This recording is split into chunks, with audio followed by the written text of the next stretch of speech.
Welcome to Good Thinking Live. Welcome, good thinkers from all around the world. For those of you coming from Eastern Europe, our thoughts are with you. And I hope that you are successful in all of your endeavors supporting Ukraine. Anyway, welcome all of you to Good Thinking Live, where we take just a little bit of time at the beginning of each week to set aside all the time that we're focusing on we're told to focus on what to think so we can give ourselves the luxury of thinking about our thinking for improving how we think. So that's what we're here for. And today we are going to be tackling a common fallacy. And I think that the benefit of today will be in how you look at negotiation and compromise in a way that might be a better way of thinking. So we're going to be tackling middle ground fallacy. In the meantime, let us know who you are and where you are from, and definitely participate. We've got rubber chickens that we are going to be giving out as usual for all of your participation and your ideas. And we love the fact that people are here from all around the world to share their different viewpoints and their different perspectives. First, I'm going to welcome Jennifer Felberg. Jennifer Felberg, I'm here in isolation. Oh, sounds like a COVID thing. Welcome, Jennifer. Welcome, Stephen from the 45th Parallel. So we've got good thinkers coming on. Definitely let us know. We didn't do a lot of pre-advertising for today's show. I just got to it yesterday because I had a very busy week. Sorry about that. And we have got, Michael in Toronto and also in isolation. Another COVID positive potentially. So comrades in arms, Jennifer and Michael, and both regular good thinkers. So welcome to the show. Let's get started. I have my first question for you is, what does it mean to compromise? When you think of what it means to compromise, maybe put it in one word or two words, a very short, when you think of compromise, what does that mean? And I will say hi to Cecilia from Chipley, Florida. Welcome, Cecilia. So we have got all North Americans in the house right now. Where are you from other places around the world? Excellent. North Americans representing. Barclay from Washington, D.C.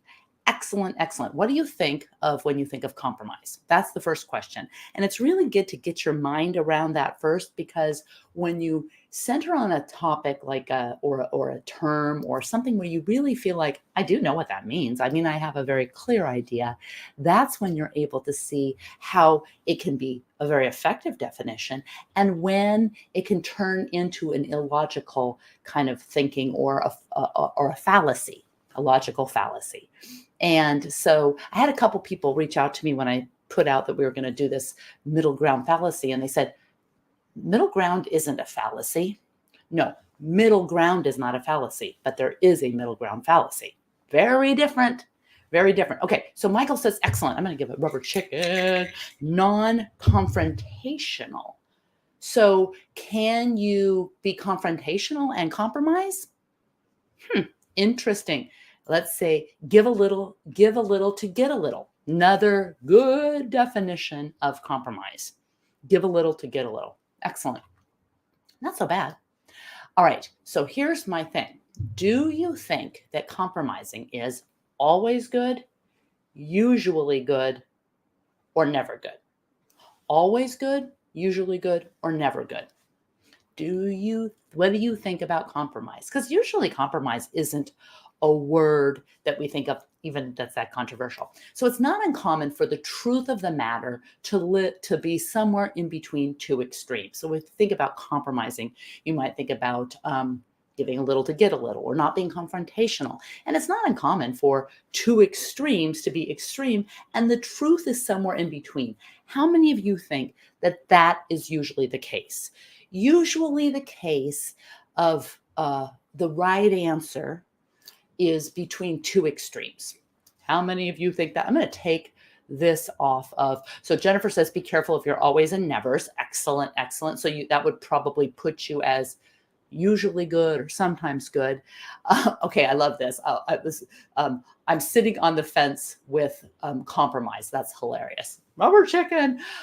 Usually good, depends on the circumstance. Fair enough. Sometimes good. Excellent. April, welcome, April. Glad to see you here on today's show. All right, so now I'm going to take off the banner so we have more room for our comments. Once we welcome, everyone tells who you are and where you're from, then we need to get to the comments. All right, so it's no question that, like I said, between two extremes, sometimes the truth is somewhere in between. However, in some cases, defaulting to this method, defaulting to thinking that between two extremes, that to compromise between two extremes, that the right answer is somewhere in between, that in itself, defaulting to that in and of itself, is kind of gives you a hint at the middle ground fallacy. All right, so Arvin says, excellent, welcome, Arvin. Usually the case that truth is in between.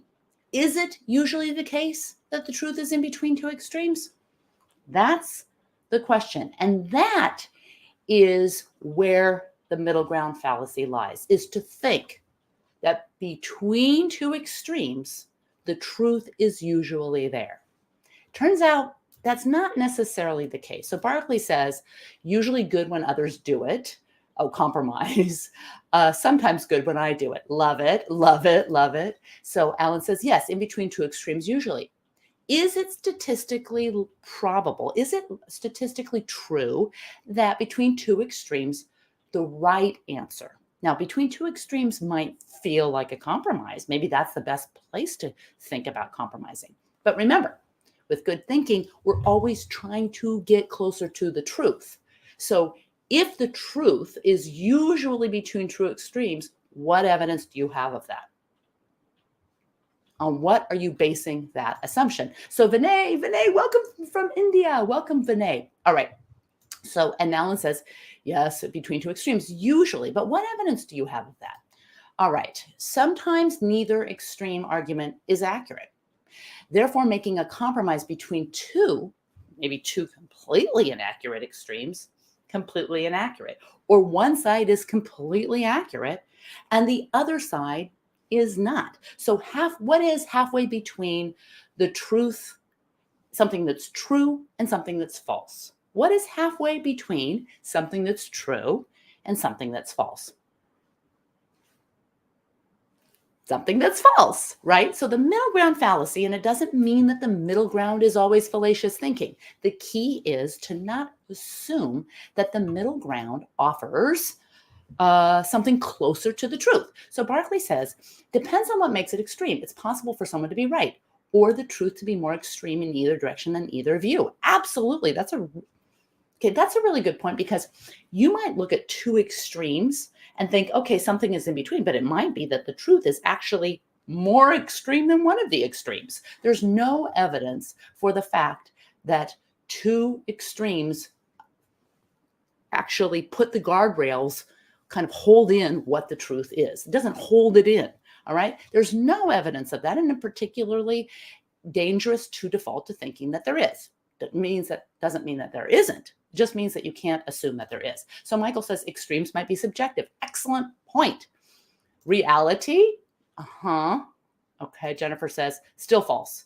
So between reality, April. So if you have something that's totally true, we're talking about something that's, irrefutably true, or what we know to be true, science or whatever.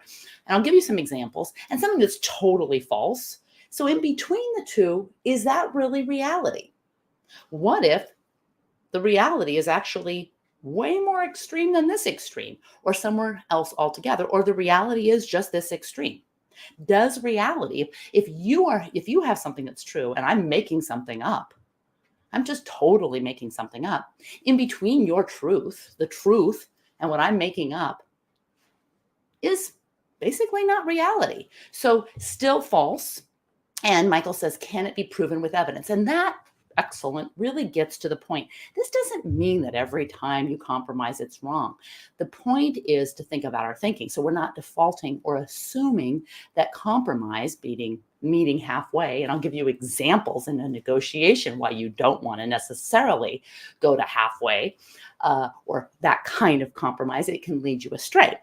There's some really interesting studies that we'll get to. So, can it be proven with evidence is a really good thing. The middle ground fallacy simply states that because compromising is good, there is this tendency to find the middle ground between two extremes, despite, and this is the key, despite any indisputable facts being presented. Now, obviously, if you're disputing facts and whatever, that's a difference. It's just defaulting to thinking that the truth is somewhere between two extremes, regardless of the evidence, and that to reach the truth, we must compromise, meet in the middle, meet between two extremes. Middle ground itself is not the fallacy. The fallacy is thinking that the middle ground will produce the best option, the truth. The fallacy is thinking that a compromise is a between point between two extremes, and therefore that must be truth. That's the fallacy. Now, that does not say that compromise is always wrong or between two extremes is always wrong. It simply requests that you stop, like good thinking, to stop and think about it and to question it. All right, what other comments do we have? Okay, let's see. We have got Alan says, welcome, Alan. Example of where in between is not applicable. An acute diabetic should have no sugary foods. Okay, excellent. Where does common sense lie? The golden mean of Aristotle. A virtuous person strikes a balance between the two extremes of excess and deficiency. Absolutely smart. But what we're not talking about is virtue. We're actually talking about seeking the truth. And I think when I get to these examples, you're going to give a little bit more on stop and think. Is the middle ground the best in terms of revealing or unearthing the truth? That's it. Just to stop and pause. Are we just going there? And I'm going to give you, you're going to see, and it's going to help you in your negotiation. So April says, I'll have to think about it again. I'm going to give you some examples to help because it's not easy. Like if I say April never thinks about anything and everyone else knows April, she thinks about a lot. Well, maybe she doesn't think about that much. No, that's not the truth. The middle between two extremes is not necessarily the truth when you're right and I'm wrong about truth claims. All right. We can get into the whole truth thing. All this is doing is taking pause to say, and the thing about logical fallacies, these aren't rules hard and fast. The thing is not to make the rules part of your thinking. Like the middle ground is always the best. All right. Can extremists compromise though? Different question, because that has to do with diplomacy and negotiation. This is really just a little trick. Am I falling prey to the logical fallacy? And April says, I don't think there are as many absolute truths as we are aware of. Absolutely. And it's interesting because I think if I was to say that I changed my mind about something in recent years, it would probably be, April, what you just said. And it's not from where you think. It actually comes from quantum theory, where the truth is kind of fungible. But it doesn't mean that, my make-believe is going to still trump your truth. I mean, there are some things that are objectively more truthful than others. But you're right. There is, even when you get into quantum theory, the truth is, there's many truths, like there might be multiple universes. So we can talk about that another time. I kind of don't disagree with you. The point is to just stop ourselves, I should say, from just defaulting to middle ground. And I'm going to show you why. All right. So we have Hussein. What is Hussein? Welcome, Hussein. So we say the argument is fair when the two parties want to reach a solution. It is very important to know the difference between the truth and what you were thinking. Otherwise, you will be biased and there will be an incorrect decision. All right, let's get into this. Okay, so think of an example. So Jenny said that vaccinations cause autism in children. Jenny is not a scientist. She's not a doctor, but she did see something. And that something was 2 weeks after her child was vaccinated, her child was diagnosed with autism. Now, never mind the fact that Wednesday comes before Thursday and Wednesday doesn't cause Thursday. Jenny might be subjecting herself to the conjunction fallacy, or post hoc ergo propter hoc, think, correlation is not causation, but Jenny is convinced, and she knows 3 other people whose children were diagnosed with autism after having vaccinations. And then she reads a study. Now, never mind the fact that 3 years before she read the study, that study was debunked by scientists, but she reads this study. So Jenny's savvy friend says, no, that study has been debunked. We cannot prove that autism is caused by vaccinations. So their friend Mo comes about, and he doesn't really like arguments. So he says, let's compromise. Let's suggest that vaccinations must cause some autism, just not all autism. Who is more correct? Is Mo infinitely or in some middle ground way more accurate because Mo is compromising? What do you think? Is Mo, and can you think of an example where that kind of compromise would just be ridiculous? And can you think of an example where that kind of compromise would be closer to the right answer? So this middle ground is this kind of logical fallacy. It's an error in reasoning that weakens the argument because it's not based on evidence. It's based on meeting in the middle ground. And the correct conclusion doesn't necessarily lie between 2 opposing arguments. 2 people who are arguing about something that they have no experience and no evidence and no expertise, or even just making it up, they might both be wrong. And the middle ground is just another point of being wrong. All right. So we have got, let's see. Hassan says, compromise usually comes from not aiming to reveal common sense, but it is efficient to always neglect the need for choosing one of the extremes. Yes. So Tabatha says, I don't think so. Okay. So Tabatha, I don't think so. And that could be true. The problem, there's a little lag. So now what are you referring? Because I think that could be an interesting. So April, Mo is not accurate. Right. Maybe that's what you're saying. Mo is not accurate. Middle ground, but Mo is not accurate. And that's all we're saying, is just to recognize that the logical form goes like this. Person 1 argues A. Person 2 argues C. Therefore, B must be correct. If you kind of break out the logical fallacy, that's kind of the definition. That's kind of the definition of the middle ground fallacy. And it's really an erroneous conclusion because it's based on the fact that something is the middle between 2 sides, regardless of the evidence. So in terms of logic and argumentation, all it is best not to default to that. And Tabatha says, oh, yes. Okay, that's what I thought. Yeah, I don't think Mo is correct.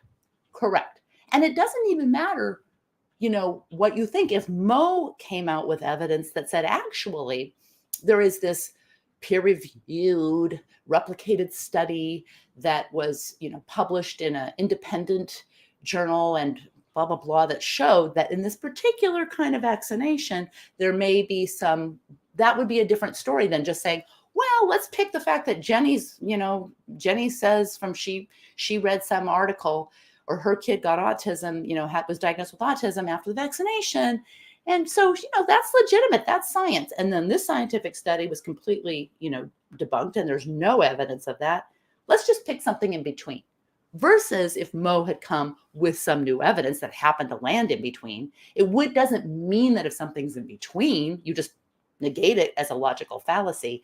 The key is just not to default to it. All right. So we're going to get into a few of the things to look out for, and then what to do, just so your brain doesn't fall prey to the logical fallacy. All right, so April says, beautiful illustration of the fallacy. Thank you. We're working on it here. All right, and it's easy to kind of, and the thing is, I love this because I have to say that preparing for this Good Thinking show is great because it also helps me not default to that. And, you think compromise, okay, how can we meet in the middle? But what if compromise is something completely outside of the confines of the guardrails that we put up? All right. So these are some things to think about as we're getting into these different ways of looking at it. Number 1, do all beliefs have equal value? Do all beliefs have equal value? What about ideas? Do all ideas have equal value?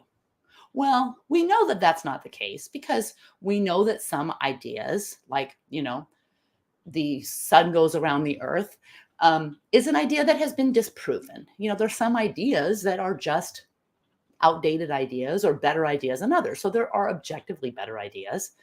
You could say, well, it depends. And here's where I would say that No idea is above scrutiny, and no person is beneath dignity. So it is totally okay to scrutinize ideas and evaluate ideas as long as you hold the person in dignity. All right.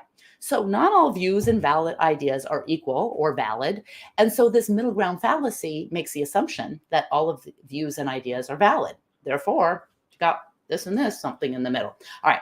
We're going to get to some of the things. We got the A. We got the A is true and C is true, therefore B is true. So that's kind of the one. There's like 8 other kinds of things that are related that you can look out for. One is pleasing both sides. Harmony is lovely. And when you prioritize harmony over accuracy, it can be a much easier way to go. But if you are good thinking and want to prioritize critical thinking over necessarily harmony, then pleasing both sides can look like this. So Sam thinks the best way to increase business revenue is to redo the company's website. But Paulo is strongly against making any adjustments to the website. So what's the best approach? Well, the middle ground fallacy would say, just redesign a few pages of the website, trying to please both sides. In this case, the person making the argument is trying to please both Paulo and Sam. But does that result in the outcome? Is that a decision that is the decision process? Is it being made for the optimal outcome? Maybe not necessarily. How many of you have experienced this? You have done some research and you have come to the conclusion that something must be done. A change must be implemented. Could be at work, could be in your family. How many of you are thinking about some changes that must be implemented right now? Okay. And someone else, maybe a family member, maybe a colleague, maybe someone that works for you, or whatever, says, no, we should not make any change. How many of you think that making a little bit of that change is the best answer, would get you the outcome that you desire? Not to compromise, but to actually get you what you desire. I think we should do this, or I think I should do this. And someone says, I should look for a new job. And someone says, I don't think you should look for a new job. Well, maybe I'll kind of look for a new job. How is that the right answer? All right. So this is an example of, pleasing both sides. And Jennifer says yes. And Tabatha says yes. Okay. All right. So Jennifer says, not me or yes. Which one is it? All right. So the next one is meeting in the middle. And I want to put, if you are in any way, shape, or form interested in negotiations, this one, just turn up the dial to 10, because this is the one that is probably the most powerful. This anchoring effect is one of the most powerful and easily denied effects in our human brain, because we think there is no way I'm going to be susceptible to some crazy anchor, even though unbeknownst, our brains work this way. Okay, stay with me. Here we go. So you're selling a car for $10,000 because after doing your research, you find that that is the reasonable book value. But someone offers you $1, claiming that's all the car is worth. Should you sell the car for $5,000 because it must be the true value? Should you sell the car? You said 10,000. Someone said 1. Hey, meeting in the middle must be the truth. Well, maybe you would say, yeah, but it doesn't have to be the exact middle. Okay. So let me tell you about how anchoring works. And so Michael says it may be the first step to a right answer. Absolutely. It might be. The middle ground might be the first step to a right answer, but it might not be. And Jennifer says, I have something that I want to change, but compromising would not get what I get. Yes, exactly. And Tao says, no way. Depends on the situation. Exactly. And the point of all of this is not to say, oh, the middle ground is not where you go. It's just not where you default to going. And that's when it becomes a logical fallacy. That's it. All right. So here's a famous experiment. You have to tell me how many of you have heard of this experiment. It was back in 1974 where the famous behavioral economist Amos Tversky and Daniel Kahneman were conducting a lot of their studies that ended up becoming part of Daniel Kahneman's book, Thinking Fast and Slow. So they asked people to estimate how many, these are people who didn't know some of the answers to these things. So they asked people to estimate how many African countries were part of the United Nations. Okay, so most people didn't have a clue. But first they had the people spin a wheel of fortune. But the wheel was painted with numbers from 0 to 100, but the actual wheel was rigged to always land on 10 or 65. So the people were asked this question: how many African countries are part of the United Nations? Okay, but then they said, oh, before you answer, spin this wheel. And so they spun the wheel, and unbeknownst to the people, it was rigged to either land on 10 or 65. When the arrow stopped spinning, then they asked the people if they believed that the percentage of countries that were African countries that were members of the UN were higher or lower than the number on the wheel. So I go up, I spin the wheel, it lands on 10. They say, hey, do you think the number of African countries in the UN are higher or lower than 10? Or if I spin a 65. So what do you think happened? What did the wheel have anything to do with anything? The wheel, think of the wheel as an anchor, and think of an anchor as an extreme. So bringing it back to the middle ground fallacy, think of the anchor. What do you think happened? Anyone want to take a stab?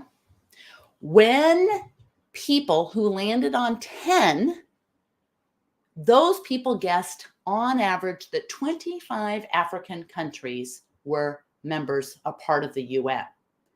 But those who landed on 65 said around 45%. So the subjects unknowingly, and there's tons and tons of experiments with anchoring, some that I've even tried just for fun in my own life, and found myself being susceptible to. The subjects had been locked in place by a psychological phenomenon known as anchoring. The trick is no one really knew the right answer. They had to guess, but it didn't feel like a guess because as far as they knew, the wheel was a random number generator, and they didn't have any clue what the wheel was doing as an anchor. And this is probably the greatest reason why thinking about the middle ground fallacy when in a negotiation, a salary negotiation, you're buying a house, the listing price is anchored here. So you think to yourself, I'm going to offer, or maybe you're the seller. You think, okay, the listing price is here and this buyer offers here. So you think, let's meet in the middle. Let's split the difference. If you hear, let's split the difference, beware that the middle ground fallacy might be afoot. Doesn't mean that you should never split the difference. It just means you shouldn't default to doing that. Okay, what about this one? Slightly different, related, splitting the baby. A woman believes a dilapidated house should be torn down on her street. A neighbor claims it's of historical significance and should remain as is. So, middle ground is the best solution to tear half the house down. In this case, there's not really a middle ground option. But if you automatically default to middle ground fallacy, think about splitting the baby to stop yourself from thinking. Tabatha says, I'm going to try that experiment. I could confess something to you. I'm looking for a house now, and that's interesting. Well, beware of understand, but not realizing that the listing price, and it depends if you've got this market where 10 people are bidding over asking, nowadays, an anchor can be low as well. So beware of an anchor being high and beware of an anchor being low. And in the housing market right now, sometimes the anchors are low to draw in offers at that low when there is a supply that's less than demand. There's a difference because then you could anchor low, you could get a bunch of offers there, and that can push the price up. Whereas if you have demand outstripping supply, that's when you can go low and high. If you have supply outstripping demand, you can anchor high. And then you'll end up, I don't want to offer so much less. What you offer is what the house is worth, okay? Through evidence, comparable sales, etc. How about mushing? Mushing is another one. These are my own terms. These are like the different ways that I help myself look out for this. And we're almost done. Mushing. People say that the sky is red. Some people, person A says the sky is red. Person B says the sky is white. So person C says, oh, it must be pink. Mushing. This is another example of accepting a moderate stance to try to end an argument. If you're accepting a moderate stance to end an argument, that's true. But if you're accepting a moderate stance to end an argument, but you have to make a decision based on the evidence presented in that argument, that mushing can lead you astray. Ignoring validity. Some people say that arsenic is an essential part of the human diet, but others respond by saying it's toxic and dangerous, so the truth must be somewhere in between. Have a little bit of arsenic with your lunch. This conclusion did not look at the validity of either extreme. And we are so now tentative that everyone's ideas must be of equal value and we can't criticize these ideas. Hey, criticize ideas all you want. Every idea should be scrutinized. It doesn't mean you hold the person to whom that idea clings without dignity. That's the difference. Separating the idea from the person so you can evaluate the validity of the idea. Ignoring the consequences of another one. A girl's parents get divorced. One lives in one city, one lives in the next, so they compromise. The child's going to go here for a week and there for a week, ignoring the consequences of the fact that the poor child is exhausted. It's a compromise, and that is not in the best interest, the consequence, ignoring the consequence of a compromise. And then the last one is fusing objectivity with bias. A scientist claims that climate change is real. A politician negates the claim by saying that climate change is a myth. So a journalist says, climate may be changing, but it's not our fault. Okay? That's fusing objectivity with bias. So Tabatha says, I mush my brother to end conversations, very critical in a negative way. Absolutely. If your goal is to end a conversation, but if your goal is to get closer to the truth by being open-minded to your brother's things and to your things, whatever, that is where it becomes different. So when I get people saying, oh, the middle ground isn't a fallacy, they are correct. It's the middle ground fallacy to look out for, not just the middle ground, defaulting to the middle ground. That's the logical error. Okay, so the three things to do, we're going to go very quickly. Beware of defaulting to accepting the middle ground as truth. Confront each extreme argument to look for some evidence of truth. So look for evidence in the extremes, regardless of whether it's the extreme that you're opposing. Also, when looking for this type of fallacy in an argument, pay attention to how things are worded. Are they backed by evidence? Does the statement seem like a blind compromise? Because if so, if it's a blind compromise, it's probably the middle ground fallacy. So what should you do if someone falls prey to the middle ground fallacy and they offer a conclusion? Stop. Get it in your mind that it's an arbitrary conclusion that has no rationale aside from the fact that it's middle ground. Beware of concluding that there's a moderate position between two views where no middle ground, the truth has no place in the middle ground. That's really it. Obviously, if you want to end an argument with your brother, fine. But if you want to get closer to the truth, which is kind of the point of good thinking, right? Not everyone does. That's okay. It's a journey. Some people don't like that uncertainty. But if you do, be aware of the middle ground fallacy, because this can all feel right, but not when you're relying on the conclusion to make a wise decision. This fallacy can lead you farther from the truth. So that's it.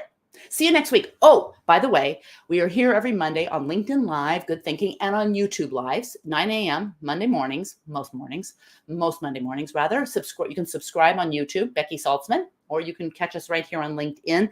Next week, we will be talking about some of the super interesting results from the International Society of Judgment and Decision Making. These are some unpublished results, behavioral science results that you can apply in your own life. Some really wild and wacky things. So join us next week. See ya. Have a great week. Thanks for participating. Rubber chickens.